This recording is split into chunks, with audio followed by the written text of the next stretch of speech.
white trash web developer. I'm doing another video on mugshot extortion. Just a little bit of an update. I'm kind of little irate about it, and definitely going to get to the bottom of it. But I had noticed one of the sites that I had succeeded, the New York Times specifically, I had succeeded in communicating with somebody at the site, and they had successfully removed the 4 links with do follow. And if you're unaware, basically one of the strongest ranking factors websites have, okay, is the links that point to the site. So if it's like an orphaned site, meaning they have no links pointing to them, they're just an orphan child site, they pretty much don't exist, all right? They're, tree falls in the woods, nobody's there to hear it, nobody cares, okay? It's a dead tree that nobody even thinks about or ever even knew existed. Who knows, maybe it didn't, as far as the world is concerned. So when a site has really powerful links, that's what determines how well they rank in Google. Now, what inadvertently happens, okay, is these extortion sites, they basically end up, accidentally or just, haphazardly being used as a, reference by very respectable journalist sites, news sites, and these people just don't, take the actual effort to get the the reliable source. If I were to go on like a site like Wikipedia, okay, and that's a bunch of volunteers, okay, but if I was like, oh yeah, I got the court record document from I'm gonna rip you off extortion mugshotsite.com, here you go, and I try to drop that onto Wikipedia, I'd get slapped, and they'd say, hey, that's not a reputable source of information. If I tried to pull that from a blog that actually had linked out sites that it gained that information from it, they would still say no. They would say, no, you need to get the reference from a reliable source. The reason a mugshot site is not considered a reliable source is because, for one, obviously, the whole model of the business is to get pay-per-click ads from Google, which isn't a crime, but providing false information is. And if you say, well, what do you mean? They get it directly, from data mining these sources. Well, even so, that doesn't make it reliable because, it just so happens I have an instance right here. This is just one of several, probably 1,000 instances where these people get the information wrong. I have a Daniel Genis, irate as hell at this, Arre.st, Arre.st, the Jason J. Watson domain. He's pretty pissed off here because he's a white dude.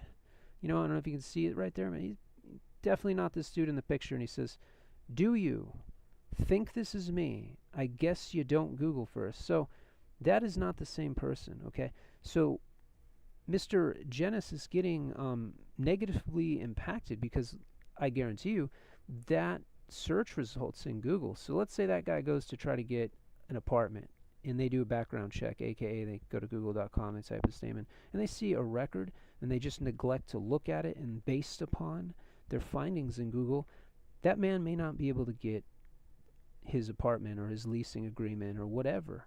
He may be applying for a job and they will misinterpret that site. That could cost him his livelihood, okay? And this happens thousands upon thousands upon thousands of times, okay? On all the websites fuck up and they ruin people's lives. And even if they don't fuck up, they're ruining millions of people's lives intentionally, because they want to extort, okay? That's ridiculous, okay? So they are not a reliable source to be getting information from, and there is no legitimate reason that a New York Times article, specifically the one in this case is The Haggler, I had all 4 of these links removed, and apparently some individual with access to this article has reapplied them, okay? What has occurred here is The Haggler wrote this about a year ago or so, all right?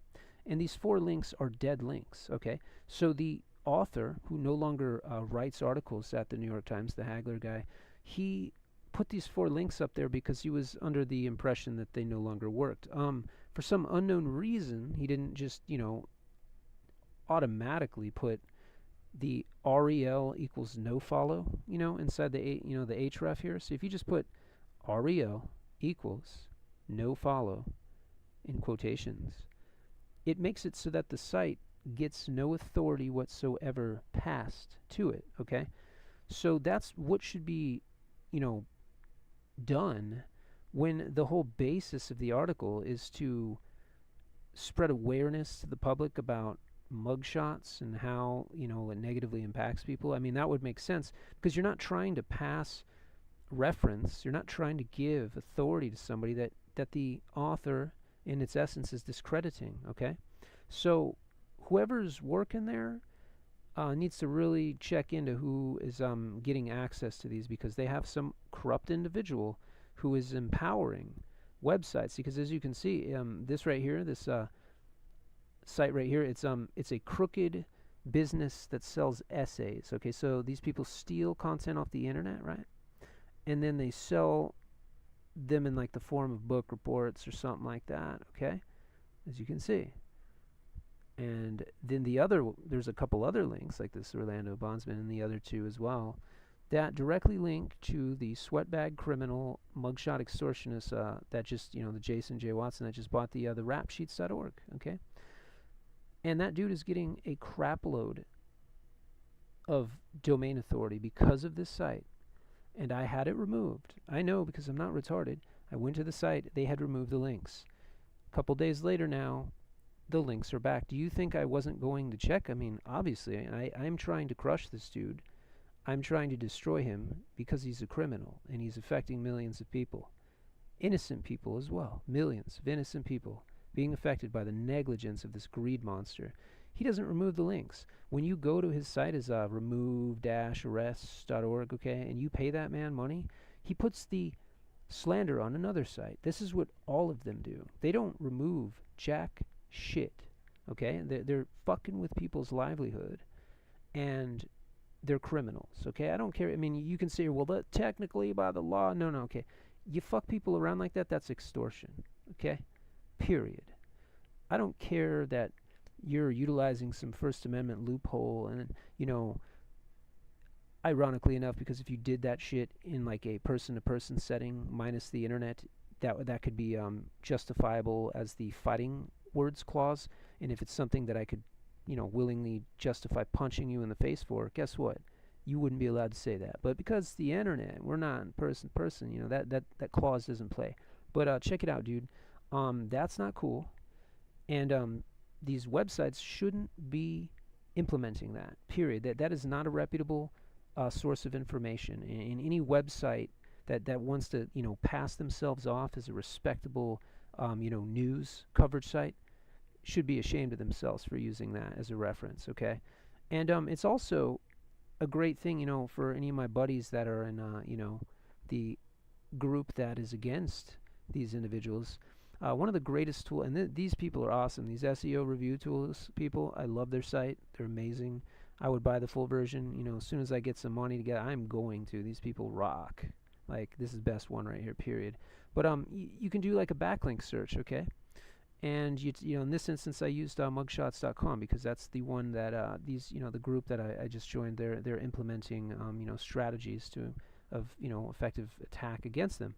And I explained to them, you know, the backlink is the most vital thing. So, like, as you can see, you know, right here, there's a New York Times article, okay, and as you can see, yet again, New York Times is referencing them, okay. They don't have to give them authority. Okay, they're not referencing anything here, okay? If you want to reference the arrest record, use the courthouse. That's the one you use, okay? You don't use mugshots.com, all right? Now, that you see that, what you can do, you know, the people in this group and what you should be doing, because there's, you know, over 100 or so active users in it, you should email New York Times with the link to the site and say, Dear New York Times, we couldn't help but notice that you're using a very unreliable source as a reference in one of your articles, and you're passing, you know, domain authority and link juice to them, and we would kindly request that you remove the link or add a no-follow tag inside the href, so that way they're not getting domain authority. And the thing is, the thing I love about this SEO reviews tool, it includes the most powerful backlinks first. So anything that's green, you see it says follow, and it's got a little green instead of the NF, no follow. That means that they're getting a shitload of power, domain authority. That's what's making those little, slander results pop up in your search, okay? Number one is because they got super God mode authority from these sites. And then even when, it's not being like, just, done intentionally or whatnot, it's like a lot of different, blogs and reputable sites, they just pull it because that's what pops up in the results, and they gain their power through these backlinks. If you and 100 other people start emailing these people pissed off and let them know that that's inappropriate, and they start getting links knocked out, these people's power will diminish substantially to where they're just, their site is worthless. So that is how you're going to destroy this industry, is you're going to get these people to remove these links. You're going to email a shitload of times, and you're going to be relentless. And another thing you can do to destroy this industry is, of course, Google. The reason Google never does anything for you when you say, why can't you do something, take this out, and oh, we're sorry. We don't care about you because we're a conglomerate corporatocracy, and we care about money. We'd sell your kids to Thailand if it would make us more money. See, this is the dynamic of business. They don't care about human beings. They care about money. They will kill human beings for money. They'll sell guns that slaughter villages for money because, a company, they're about money. That's what they do, okay? So you can't manipulate a company into doing something you want by telling them they should take money out of their pocket. It just ain't going to work, okay? But you can definitely, like the little guppy fish mugshot people, okay? They pay for ads, okay, in Google. See, they're trying to come up, they're not like, sitting on several 100,000 keywords, all right, that are worth, some substantial traffic.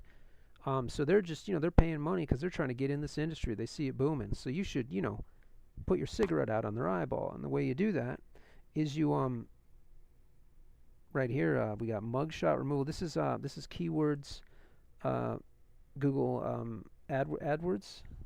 And basically it tells you, how much you'd have to pay if you wanted to advertise. So as you can see, mugshot removal is between $367 and $785. The $785 is going to be what they're charging whoever is at the very top, okay? So if you go to mugshot removal, okay, and you click the link, and you wait a few seconds, like 10, 15 seconds to as much as 45, and you leave the site, you just costed them $8. If you don't buy or monetize anything and you do that, you just costed them money. You can't do it repetitively, because if you do it repetitively, Google is not retarded. They know that somebody's just intentionally sabotaging, because that's just some jank stuff that obviously every business that's competing with each other on a local level, especially, they're just sitting there trying to do a little click happy stuff. It doesn't work that way. You can hit them maybe once a person, okay? But if thousands of people start doing it, and they just do it one time, and wait a few hours and do it again, that's going to cost them a shitload of money. Okay, that's a tactic. The other keyword is removal, online reputation management. The thing with this one is there's actually reputable, people that are trying to do good, honest business in reputation management. Okay, we won't get into the fact that there's actually corrupt ones too that affect businesses that'll actually write slanderous stuff in reviews just to get more business. That's a whole nother story, and we got enough to cover one thing at a time, but. There's reputable people in this, so how you determine if somebody's a scumbag or if they're legitimate, it's pretty easy to do, okay? So we look through the searches here. Anything that has a little box that says ad, okay? Right? These first four, those are ads. Those are getting paid, okay? The most expensive one, this is the 4837 or whatever. That one actually, it has the potential to be legitimate, because when we read it, it says, we combine deep search monitoring, rapid response to defend your reputation. So that means they're sitting there, they're waiting, and if somebody, all of a sudden pops something and it triggers Google alerts, which is probably what they're using, they'll jump to it, they'll handle it, they'll do damage control, and they'll try to, stop whoever's trying to, fuck you off, okay? That's legitimate business. But when we look at this one, it says, don't suppress it, delete it, remove online blogs, legal documents, ban press, okay? What does that tell you? He says remove, okay? Let me tell you something. There's only two ways you can remove content off the internet, okay? The first one would be if you own the site that's hosting slander or some type of content, okay? Or the other instance would be if the person that is your web host or that person's web host removes it, okay? That's the only way it's coming off. So the fact that they're proactively stating that they can remove the content, on over 5,000 sites means that they're either a collaborate or they are the individual causing the problems. So we'll go ahead and click that one. Fuck you, dude. And basically, oh yeah, I know this one very, yep, mugshot scam artist. So basically, you sit on it a few seconds, you know, da-da-da-da-da-da-da. You don't go anywhere else on the site. You don't let them get any form of benefit from the click-through rate. But you make it look like, you know, you were legit. You were going through it. You had some mouse movements. Cool, yeah, fuck you, dude. So you just costed them, you know, probably $25 right there doing that. So, you know, if 1,000 people do that a day, he's going to have a limit. So he's going to be like, well, I only want to have X amount of people allowed, you know, because he'll budget it or whatever. But whatever his budget is for the day, if everyone's smashing that before he gains benefit from that ad and it shuts him down, good. Because he doesn't have any business being in there making a living off extorting somebody. That's what makes people like him a parasite to society. You know, like he's all up in your guts, eating their food that you worked hard to put on the table and eat. So, all right, guys. Well, that's enough time for today that I waste, and hopefully you got some benefit from it. Start going for the throat.